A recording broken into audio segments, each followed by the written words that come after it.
Welcome to Wontology. Pekerja tersangkut di mesin, masyarakat Korea Selatan boikot toko roti. Beberapa di antara kalian mungkin gak asing sama toko kue yang satu ini, yaitu Paris Baguette. Nah, Paris Baguette baru-baru ini diboikot oleh masyarakat Korea Selatan karena dianggap lalai dalam memenuhi standar yang aman bagi para pekerjanya. Buat yang belum tahu, di Korea Selatan Paris Baguette ini berada di bawah SPC Group yang juga mengelola brand-brand terkenal lainnya seperti Baskin Robbins, Dunkin Donuts, Shake Shack, dan yang lain-lain. Paris Baguette memiliki 6.000 toko secara global dan 99 diantaranya berada di Amerika Serikat. Nah, goal yang ingin dicapai oleh Paris Baguette adalah memiliki 30.000 cabang pada 2030. Nah, ekspansi ini dirasa percuma ketika SPC tidak membenahi masalah-masalah internal yang dihadapinya. Boikot ini bermula saat seorang pekerja perempuan berusia 23 tahun meninggal akibat tersangkut mesin pabrik pembuatan roti di Pyeongtaek, Korea Selatan. Nah, kejadian ini terjadi pada 15 Oktober 2022 pukul 6.20 pagi waktu setempat. Mesin ini biasanya dioperasikan oleh 2 orang, namun di hari itu korban hanya mengoperasikannya seorang diri. Tapi bukan melakukan evaluasi secara menyeluruh, justru keesokan harinya produksi tetap berjalan seperti biasa. Para pekerja lainnya yang menyaksikan kejadian tersebut diwajibkan untuk tetap masuk shift bertepatan di sebelah jenazah korban. Bahkan, SPC tidak berniat untuk memberikan kompensasi cuti kepada para karyawannya. Kalau nggak didesak sama Kementerian Ketenagakerjaan Korea Selatan, sampai hari ini SPC tidak memberikan cuti duka cita kepada para karyawannya. Jadi, jauh sebelum kejadian itu, korban sempat mengeluhkan beberapa kali kepada ibunya mengenai masalah yang dihadapinya selama di kantor.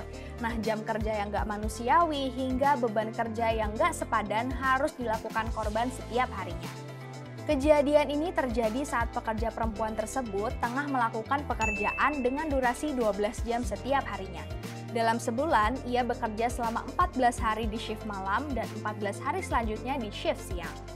Ini bukan pertama kalinya bagi SPC, karena sebelumnya SPC juga memiliki track record yang cukup buruk dalam membatasi pekerjanya untuk terlibat dalam serikat buruh. Nah, mereka memaksa buruh untuk masuk ke dalam serikat yang lebih manajemen friendly, padahal sebelumnya mereka ini sudah tergabung ke dalam serikat yang lebih worker friendly. Lim Jong-lin yang merupakan ketua serikat buruh yang mewakili pekerja Paris Baguette melakukan mogok makan selama 50 hari untuk menuntut kesejahteraan pekerja perempuan yang 80% diantaranya dimiliki oleh Paris Baguette. Dalam protes ini, para pekerja perempuan menuntut hak-hak mereka yaitu waktu istirahat makan siang selama 1 jam, hari libur, cuti menstruasi, hingga cuti berbayar.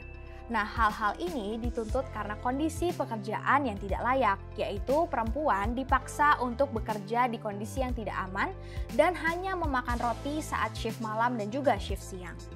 Pekerja perempuan juga tidak mendapatkan upah yang setara dengan pekerja laki-laki. Nah, setiap tahunnya pekerja laki-laki mendapatkan 64,21 juta won dan perempuan hanya mendapatkan 40,87 juta won.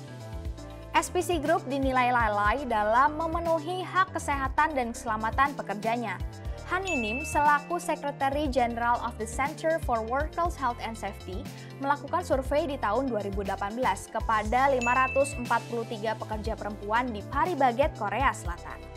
Hasilnya, persentase keguguran yang dihadapi oleh pekerja perempuan ini mencapai 50%. Ini lebih besar 2 kali lipat dari ancaman yang dihadapi oleh pekerja Korea Selatan secara keseluruhan. Boikot menjadi salah satu bentuk protes yang efektif di Korea Selatan. Terlihat saat 2019, masyarakat Korea Selatan melakukan boikot terhadap Jepang atas penolakan untuk mengetahui kejahatan yang dilakukan selama perang 80 tahun lalu, sekaligus keputusan pemerintah Jepang untuk memperketat ekspor ke Korea Selatan. Boikot ini berdampak signifikan pada penurunan jumlah turis Korea Selatan di Jepang. Brand-brand asal Jepang seperti Sony, Uniqlo, Toyota juga mendapatkan backlash yang sama dari masyarakat. Bahkan, beberapa brand yang hendak melakukan press conference peluncuran produk memutuskan untuk membatalkannya. It's not just an ordinary boycott, it gives significant impact to many aspects, including economy. So, boycott jadi bentuk yang cukup efektif dilakukan sebagai bentuk protes masyarakat. Update dari kasusnya, saat ini keluarga memutuskan untuk menuntut Direktur Utama SPC Group atas tuduhan mengindahkan Undang-Undang Keselamatan Pekerja atau Workplace Safety Law.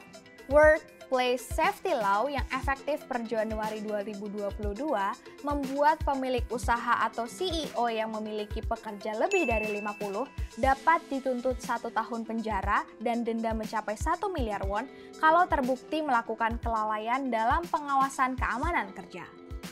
So, menurut kamu efektif nggak sih boykot yang dilakukan kepada brand ini? That's it for the news. Let's check the other one.